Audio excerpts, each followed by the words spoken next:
दोस्तों नमस्कार। Civil services forum में आपका स्वागत है। Good morning, good afternoon, good evening, good night के साथ आज जो है मूल रूप से मार्क्सवादी और उदारवादी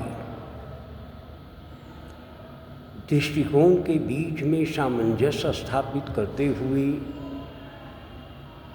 जिन चिंतकों ने खास करके एशिया में और यूरोप के कुछ पार्ट में, जैसे कि सोवियत संघ जिसे हम लोग जानते रहे हैं, जिसकी स्थापना 1919 में हुई थी, वहाँ का एक महान चिंतक पीतरिम सोरोकिन है। पीतरिम सोरोकिन मार्क्सवादी दृष्टिकोण के प्रायोगिकता और आनुभाविकता के बीच में संगम स्थापित करते हुए जिन धाराओं को रशियन रिवॉल्यूशन में, खास करके बोल्शेविक रिवॉल्यूशन के दौर में जो 1917 में हुआ था, उसमें जो उसके वैचारिक दृष्टिकोण विकसित हुए, उन वैचारिक दृष्टिकोण का रशियन रिवॉल्यूशन पर, बोल्शेविक रिवॉल्यूशन पर अत्यधिक प्रभाव पड़ा। लेकिन कुछ ऐसी राइटिंग्स हैं पीतरिम सोरोकिन के, जिनको देखने के बाद में इन्हें साइक्लिकल स्कूल के one of the leading social scientist के रूप में, सोशियोलॉजिस्ट के रूप में हम लोग जानते हैं। पीतरिम सोरोकिन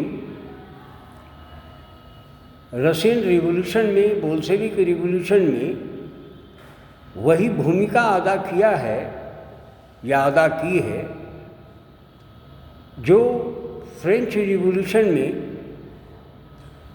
रूसो ने किया था, वॉल्टेयर ने किया था, दीदरो ने किया था, दांते ने किया था।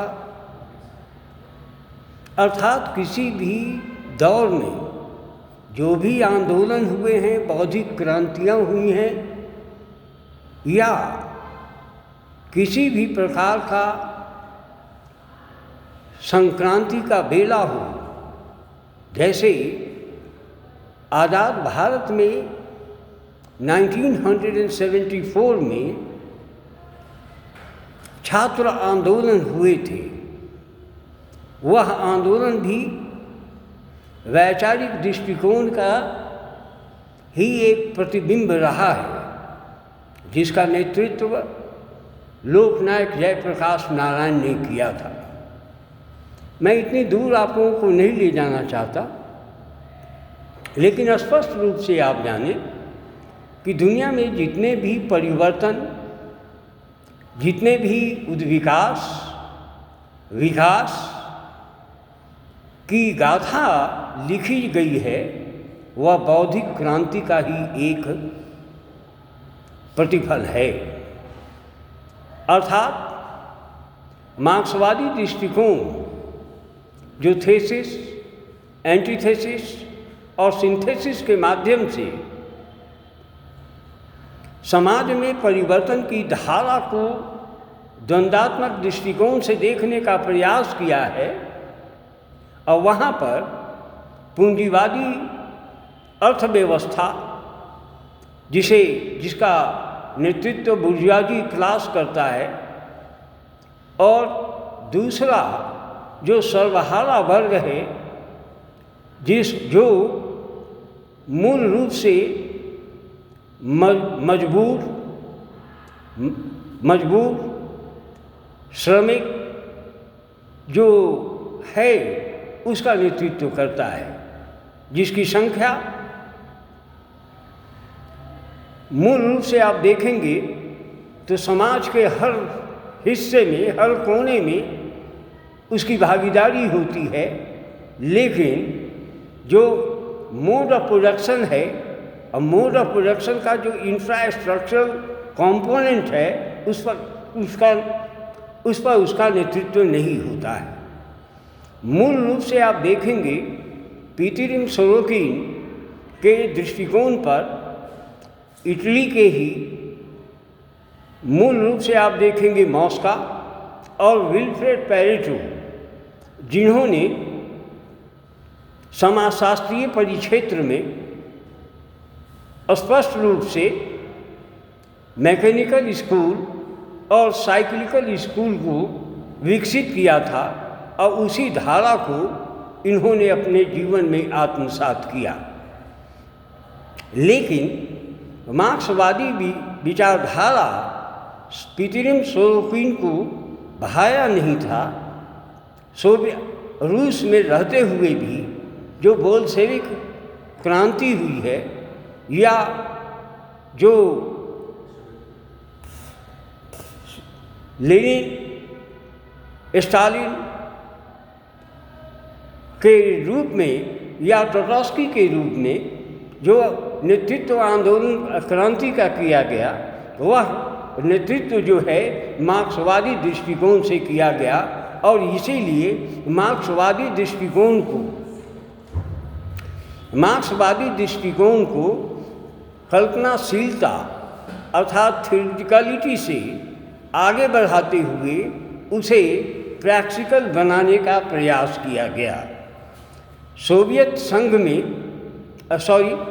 संघ का गठन हुआ बोल्शेविक रिवॉल्यूशन की सफलता के बाद, लेकिन मूल रूप से आप देखेंगे समाजवादी और साम्यवादी विचारधारा वहाँ पर डेवलप की गई और जिससे पीतरिम सोरोकिन को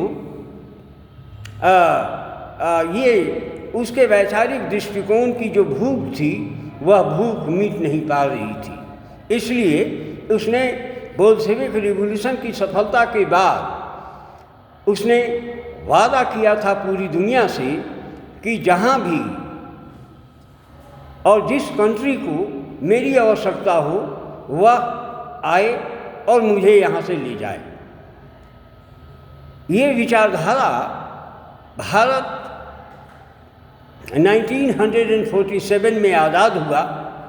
आज़ादी के दौर में मूल रूप से पंडित जवाहरलाल नेहरू के द्वारा यह संभावना व्यक्त की गई कि पीतरिम सोरोकिन को भारतीय परिवेश में रखा जाए और भारतीय सामाजिक संरचना का अध्ययन किया जाए।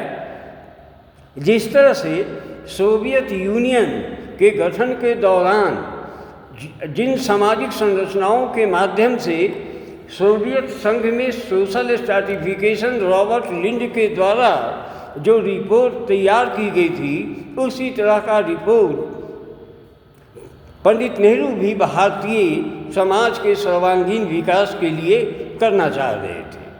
लेकिन इसमें जो है अमेरिकन प्रेसिडेंट ने इमीडिएट आकर के ताशकंद से पीतरिम सोरोकिन को अमेरिका ले गया। उस दौर में अमेरिका में स्ट्रक्चरल फंक्शनल स्कूल का डोमिनेशन था। सेकेंड वर्ल्ड वार ख़त्म हुआ था और पार्सन्स के साथ मिलकर, आर.के. मॉर्टन के साथ मिलकर ये काम करना शुरू कर दिए।